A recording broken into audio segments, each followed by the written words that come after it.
Assalamualaikum warahmatullahi wabarakatuh. Perkenalkan, nama saya Kansa Alura Ramadina. Saya di sini sebagai host di podcast kali ini. Pasti kalian penasaran kan dengan tema dan judul podcast yang akan kita bahas? Nah, baik, tema kali ini adalah agen perubahan dalam komunikasi. Dan judul yang kita bahas tentang sistem penanaman tumpang sari. Pada kesempatan kali ini, kita kedatangan 3 narasumber yang sangat spesial. Yang pertama ada Kak Alfi Ridha Zaini, yang kedua ada Kak Ananda Dina Akromiyah, dan yang ketiga ada Kak Pangestu Aji Maulana.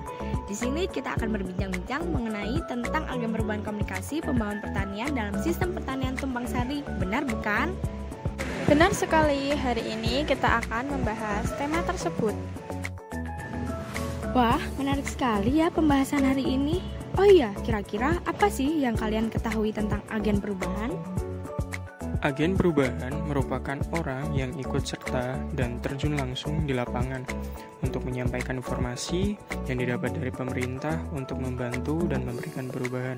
Nah, kira-kira tujuan agen perubahan secara garis besar itu apa?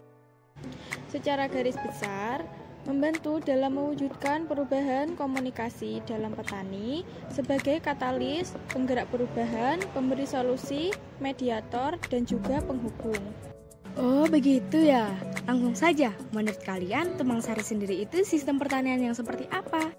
Jadi, tumpang sari adalah usaha penanaman beberapa jenis tanaman di lahan dalam waktu yang sama. Sistem ini digunakan untuk memaksimalkan fungsi lahan dan juga untuk meningkatkan pendapatan petani. Nah, tujuan dari sistem tumpang sari sendiri itu bagaimana sih? Nah, untuk tujuannya itu kan memanfaatkan faktor produksi di petani secara optimal, seperti keterbatasan lahan, tenaga kerja, dan modal kerja. Nah, jadi bagaimana hubungan agen perubahan dengan sistem tanam tumpang sari? Agen perubahan bisa membantu dalam menjelaskan dan mengajari dalam bagaimana penanaman. Ya, tumpang sari ini metode penanaman untuk menghemat lahan, dikarenakan dapat menanam berbagai jenis tanaman dalam satu lahan dan untuk menghemat tenaga kerja yang dibutuhkan untuk petani. Juga biaya operasionalnya itu lebih efisien. Wah, menarik sekali ya. Menurut sepengetahuan kalian, adakah faktor yang mendukung keberhasilan tumpang sari? Selain itu, sistem tumpang sari ini digunakan untuk memaksimalkan fungsi lahan dan harapannya dapat meningkatkan pendapatan petani. Oh, begitu ya. Dan efisiensinya itu apa ya kira-kira? Nah, untuk efisiennya itu waktu tanam. Kan waktu tanam itu upaya untuk meningkatkan efisiensi pemanfaatan hara pada lahan kering dalam sistem budidaya tumpang sari. Dan bagaimana untuk pemilihan jenis tanamannya itu? Jadi, untuk pemilihan jenis tanaman yang akan dikombinasikan harus diperkirakan dengan teliti.